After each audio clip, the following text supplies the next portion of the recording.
சின்மயி அன்னைக்கு சொன்ன குற்றச்சாட்டுகள் நான் சில கேள்விகள் வச்சு அந்த கேள்விக்கு அப்புறம் அவங்க இதே வரல. என்ன மாதிரி கேள்விகள் சார்? அவர் உனக்கு சரியான முறையில் சப்போர்ட் கொடுக்காத கோபத்தில் நீ வந்து இந்த மாதிரி சொல்லலாம், இதெல்லாம் இருக்குது. ஆனால் வைரமுத்து தப்பு பண்ணியிருக்க மாட்டாங்க நீங்கள் சொல்ல வரீங்க. அது தப்பு பண்ணியிருக்கலாம். வைரமுத்து பிடிச்சா தனக்கு வாய்ப்பு கிடைக்குன்னு நீ ஏன் போய் வைரமுத்து அப்ரோச் பண்ணி இருக்கக்கூடாதுன்னு ஒரு கேள்வி. இழப்பு யாருக்கு? உனக்கு தான். அதுக்கப்புறம் என்ன பாட்டு வந்து போடா போடா பொக்கே எள்ளு காட்டுக்கு தெக்கே போன்ற அற்புதமான காவி நயமான பாடல்களுக்கு சேர்ந்து.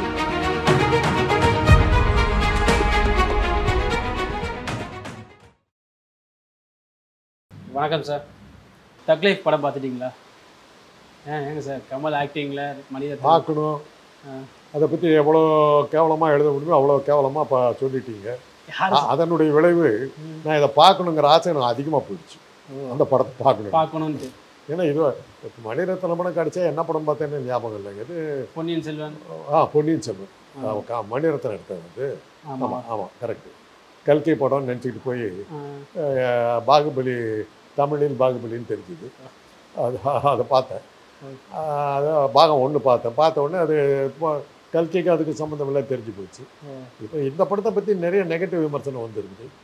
அது எதனால் அப்படின்னு எனக்கு தெரியல. அவ்வளோ நெகட்டிவாக ஒருத்தர் கூட சப்போர்ட்டிவாக ஒரு விமர்சனம் கூட நான் பார்த்தேன். என்ன காரணம்னு தெரியல.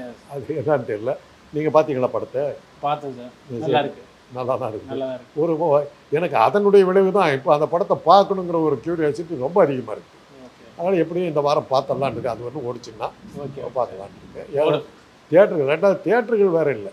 ஆமாம் ஆமாம். இப்போ நமக்கு இருக்கிற சினிமா பார்க்கணுன்னு ஆசைப்பட்டால் கூட தியேட்டர் தேட வேண்டியிருக்குது. சார் அங்கே ஒரு தியேட்டர் இன்னும் ஒர்க் பண்ணிகிட்டு இருக்குது சார், அதில் போய் பாருங்கள் சாருங்கிறாங்க. ஏறத்தாழ வெளியூருக்கு போய் பார்க்குற மாதிரி ஆகுது. தெருவுக்கு 2 தியேட்டர் இருந்த காலம் போய் 4 தெருவுக்கு ஒரு தியேட்டர்ன்ற மாதிரி தியேட்டர் இல்லை.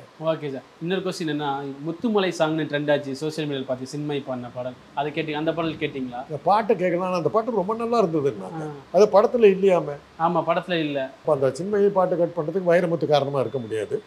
அது ஒரு பாயிண்ட் ரூல் அவுட் பண்ணிடலாம். ஓகே. சின்மயிக்கும் வைரமுத்துக்குள்ள பர்சனல் பிரச்சனையால தான் டப்பிங் யூனியன்லேருந்து சின்மயி தூக்கப்பட்டாரா அப்படின்னு சில கேள்விகளை எழும்புது சார். வைரமுத்து அந்த படத்தில் எந்த ரோலுமே ப்ளே பண்ணல. அப்படி இருக்கும்போது அதில் இல்லை, ஆரம்பத்தில் சின்மயிக்கும் வைரமுத்துக்கும் ஆரம்பத்தில் இருந்திருக்கலாம். அந்த படத்தோட தொடர்பு கிடையாது. அதான் அப்போ நான் தான் கேள்வி கேட்டேன்.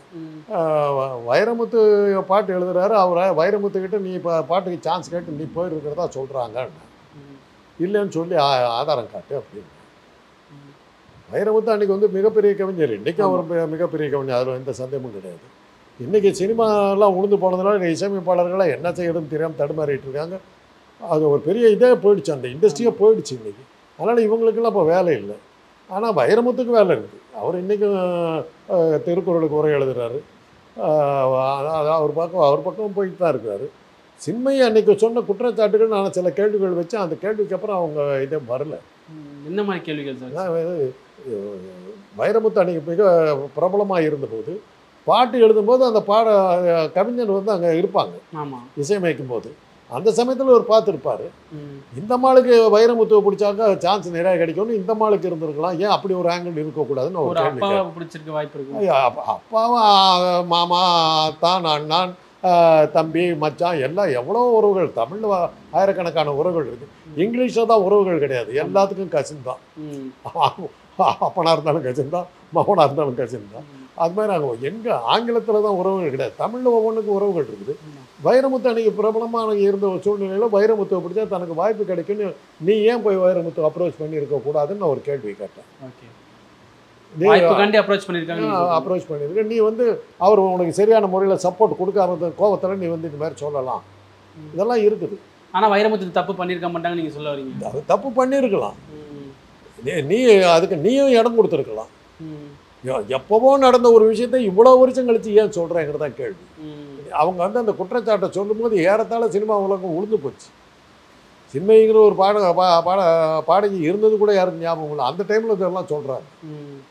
அன்றைக்கி சினிமா இல்லாத அந்த அப்போ நடந்துருந்தாக்கா நீ அது தப்பாக இருந்திருந்தாக்கா நீ உடனே என்னை எப்படி நீ தொடலாம் நீ கேட்டுருக்கலாம். இல்லை, இதுக்கு மேலே கேட்டாங்கன்னாக்கா அவங்க ஒரு கமிட்டி வச்சுருக்காங்க, வந்து உடனே என்னை கேட்டு கேட்பாங்க எப்படி என்ன ஏது அப்படிம்பாங்க.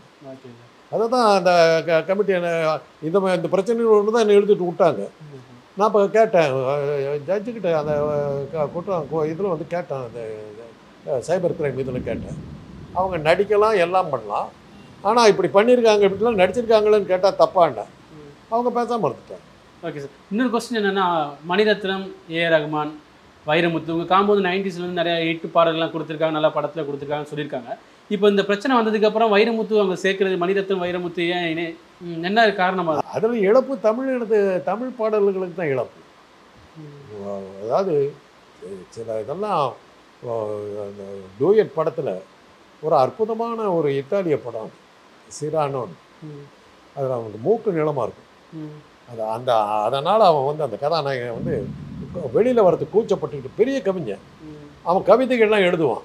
ஆனால் அதை வந்து எல்லாம் அதை சொல்கிறது வந்து தன்னுடைய ஃப்ரெண்டு தான் கவிதை எழுதுன மாதிரி அவனை காட்டுவான், தன் முகத்தையே காட்ட மாட்டான். ஏன்னா எங்கே போனாலும் அவன் மூக்கை பற்றி கிண்டல் பண்ணுவாங்க, அதனால் வெளியே வரத்துக்கு அவன் கூச்சப்படுவான். எல்லாம் என்ன நினச்சிக்குவான், இவன் தான் கவிதை எழுதுனான், இவனும் வெளியில் சொல்ல மாட்டான் ஒரிஜினலுக்கு. அந்த கவிஞன் இறந்த போது தான் தெரியுது இவ்வளவுக்கும் அவன் தான் காரணம், இவன் இல்லை அப்படின்னு. அதில் கவிதை வரிகள் இத்தாலியில் வந்து இங்கிலீஷில் இது பண்ணியிருந்தாங்க, டிரான்ஸ்லேட் பண்ணி போட்டிருந்தாங்க. அந்த டிரான்ஸ்லேஷன் அவ்வளோ பிரமாதமாக பண்ணியிருந்தாங்க, சப்டைட்டில்ஸ் அவ்வளோ பிரமாதம் பண்ணியிருந்தாங்க. அந்த படத்தை 3 தடவை பார்த்தேன் நான். அந்த சமயத்தில் பயிற்சிக்காக நான் அமெரிக்காவுக்கு போனபோது அமெரிக்காவில் அந்த படம் அவ்வளோ ஃபேமஸாக ஓடுது. அதை வந்து டூயட்டுங்கிற பேரில் செதைச்சு சுண்ணாம்பாக்கி விட்டாங்க, கொடுமை. ஆனால் அதில் நின்னது யாருன்னா வைரமுத்தும் ஏஆர் ரகுமான். ஒவ்வொரு பாட்டும் இருக்கும், ஒவ்வொரு பாட்டும் இருக்கும். அஞ்சலி அஞ்சலி பாட்டு கேட்டுக்கிட்டே இருக்கும். மெட்டு போடு என் தாய் தமிழுக்கு எல்லை தட்டுப்பாடு, வரிகள் என்ன வரிகள், வார்த்தைகள் என்ன பையா இசை அவ்வளோ பிரமாதமாக இருந்தது. அதே மாதிரி கத்திரி கோபால்நாத்தா அவருடைய கிளாரினெட் பிச்சு உதறி இருந்தார். அவ்வளோ அற்புதமான இசை எல்லாமே வந்து அந்த படத்தில். சின்மை பிரச்சனையில் பார்த்தீங்கன்னா கங்கை அமரன் வந்து சப்போர்ட் பண்ணி பேசியிருக்காரு, சின்மைக்கு எதிராக சப்போர்ட் பண்ணி பேசியிருக்காரு, வைரமுத்துக்கு எதிராக பேசியிருக்காரு. இது காலகாலமாக உள்ளது தானே. அது வந்து பர்சனல் ப்ராப்ளத்தை வந்து சின்மை மூலமாக தீர்த்துக்கிறாருன்னு சொல்ல வராங்க. வைரமுத்து இளையராஜா தகராறு உலக பிரசித்தி பெற்றது. எல்லாத்தையும் கூட்டு வந்தது பாரதி ராஜாவை என்ன செய்யுதுன்னு கேட்டவங்க தான் இளையராஜான்கோ. கங்கை அமரன் எனக்கு நல்ல நண்பர்கள் தான். இந்த விஷயத்தில் நாங்கள் ஏற்றுக்கிறது இல்லை. இழப்பு யாருக்கு? உனக்கு தான். அதுக்கப்புறம் என்ன பாட்டு வந்தது? இளையராஜா பாட்டு, போடா போடா தெக்க எள்ளு, போடா போடா பொக்க எள்ளு காட்டுக்கு தெக்க போன்ற அற்புதமான காவிய நயமான பாடல்களுக்கு இசையமைச்சுக்கிட்டு இருந்தார். வைரமுத்து வெளியே போனதுக்கப்புறம் என்ன பாடல்கள் ஒரு பாட்டுகள்லாம் வந்து நல்லா இருந்தது சொல்லுங்க பார்க்கலாம். ஓகே, இப்போது கங்கை மன்னன் சொல்லியிருக்காரு சார், வைரமுத்து நல்ல கவிஞன் ஆனால் நல்ல மனிதன் கிடையாது. அது எல்லாத்துக்குமே பொருந்தது, எல்லாத்துக்கும். உங்களுக்கும் பொருந்தும், எனக்கும் பொருந்தும். பார்க்கறதுக்கு எல்லாருமே யோகியம்தான். தட் கேட்டுன்னு ஒரு வெளிநாட்டு படம் பட விழாவில் போட்டாங்க. அந்த படத்தை பற்றி நேராக பேசுனாங்க. நாங்கள் அது எப்படி டிக்கெட் கிடச்சி நான் போயிட்டேன். அந்த படமே என்ன தெரியுங்களா, மனிதர்களை பற்றி, மனிதர்கள் எப்படி இருப்பாங்க. ஒரு மனுஷன் வந்து ஒரு நேரத்தில் இப்படி இருப்பான், ஒரு நேரத்தில் இப்படி இருப்பான். அவன் நல்லவனாக இருக்கும்போது அவனுக்கு மஞ்சள் கலரில் இருப்பான், அவன் கெட்டவனாக இருக்கும்போது ப்ளூ ஆகிடுவான், ஆபத்தானவன் நம்ம வரும்போது சிவப்பாயிடுவான். அப்படிங்கிறது அந்த படத்தில் காட்டுவாங்க. அதாவது அந்த பூனை வந்து ஒரு பூனை இருக்கும், பிளாக் கேட்டு. அந்த பூனையுடைய கண்ணை மூடி இருப்பாங்க அந்த துணி போட்டு. அந்த துணியை ஊற்றிங்கன்னா அந்த பூனை உங்களை பார்த்துச்சுன்னு நீங்கள் நல்லவனாக கெட்டவனான்னு அந்த கண்ணை பார்த்த உடனே உங்கள் நிறத்தை காட்டிவிடும். நீங்கள் மஞ்சள் ஆகிடுவீங்க அல்லது இதாகிடுவீங்க. நீங்கள் யாருங்கிறது வந்து பூனை பார்த்துச்சுன்னா. அதனால் அந்த பூனையினுடைய கண்ணை கட்டியே வச்சுருப்பாங்க. ஒரு ஃபங்க்ஷன் நடக்குது, பல அந்த ஊரில் இருக்கிற பெரிய மனிதர்களாக தான் ஆணும் பெண்ணு சேர்ந்து எல்லாம் பார்ட்டியில் கலந்துக்கிறாங்க. ஒரு 50 பேர் கலந்துக்கிறாங்க. அவங்கெல்லாம் டான்ஸ் ஆடுறாங்க. இந்த பூனை கண்ணை எவனோ அவுத்து விட்டுறாங்க. அந்த டான்ஸ் ஆடுற பார்ட்டி ஒரு சமயம் ப்ளூவாக மாறுது, ஒரு சமயம் ரெட்டாக மாறுது, ஒரு சமயம் மஞ்சளாக மாறுது.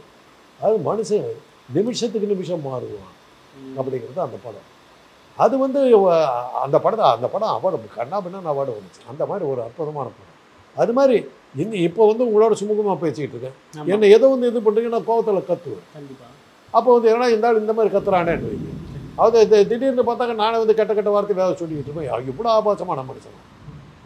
எல்லாத்துக்கும் இதுலேயும் வந்து ஒரு இன்னொரு இது என்ன தெரியுங்களா, ஒரு ஃபோட்டோ எடுத்தாங்க. நிறைய ஃபோட்டோக்களை வச்சு என்ன பண்ணாங்கன்னா 2 ஆஃபாக பிரித்தான், முகத்துக்கு 2 மூஞ்ச 2ஆக பிரித்து இந்த பக்கத்தை மாத்திரம் 2ஐயும் ஒன்றா சேர்த்தணும், இந்த பக்கத்தை மாத்திரம் பார்த்தா ஒரு இந்த பக்கத்தை சேர்த்தன முகத்தில் வந்து கண்ணில் வந்து கோபமும் இதுவும் இருக்குது, இந்த பக்கத்தில் இருக்கிற கண்ணில் சாந்தமும் இதுவும் இருக்குது. இதை போட்டு ஸ்டடி பண்ணாங்க. மனுஷனுக்கு வந்து 2 வகையான எண்ணம் இருக்குது, அது கண்ணிலேயே தெரியும்னு காட்டினாங்க. இப்படி பல ஆராய்ச்சிகள் நடக்குது.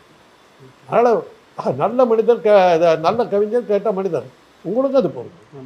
திடீர்னு ஆரம்பத்துலேருந்து பிரச்சனை வந்துருக்கு சின்மைக்கு இருக்குது, திடீர்னு கங்கை அமரன் இப்போ வந்து ஏன் சின்மைக்கு சப்போர்ட் பண்ண காரணம் ஆரம்பத்துலேருந்து ஏன் பண்ணல, அது ஒரு காரணம் வருது. அதுதாங்க இப்போது அந்த அந்த முத்தமலையா பாட்டு, அந்த பாட்டு அந்த படத்தில் வந்திருந்தாக்கா அந்த பொண்ணுக்கு மறுவாழ்வு கிடைச்சிருக்கும். அது அந்த பொண்ணுக்கு போயிடுச்சு. அது போய் இவங்க கிட்ட வைரல் ஆகிட்டு இருக்கு, சான்ஸ் கிடைச்சிருக்கு, அதை கட் பண்ணிட்டாங்க. போய் இவங்ககிட்ட சொல்லியிருக்கோம், வேறு இதை வச்சு ஒரு கான்ட்ரவர்சி கிளப்பி விட்டு இப்போ ஒரு செய்தி. அந்த பாட்டு இல்லைனாலும் இப்போ சின்மையை பற்றி கேட்குறீங்கல்ல, அந்த பாட்டு வந்து சின்மையை என்னமா பாடியிருக்காங்க நம்ம பேசியிருப்போம், அதுக்கு வாய்ப்பு இல்லாமல் போயிட்டாங்க. அந்த இழப்புக்காக இந்த மாதிரி மறுபடியும் ஒரு கான்ட்ரவர்சி கிளப்பி தான் பேரை வந்து இதை மீடியாக்களில் வர்றதுக்காக அவங்க பண்ணுறாங்க. நீங்களும் நல்லபடியாக செய்யுங்க, ஒரு முயற்சி பண்ணி அவங்களுக்கு விளம்பரம் கொடுத்துட்டு பாருங்கள்.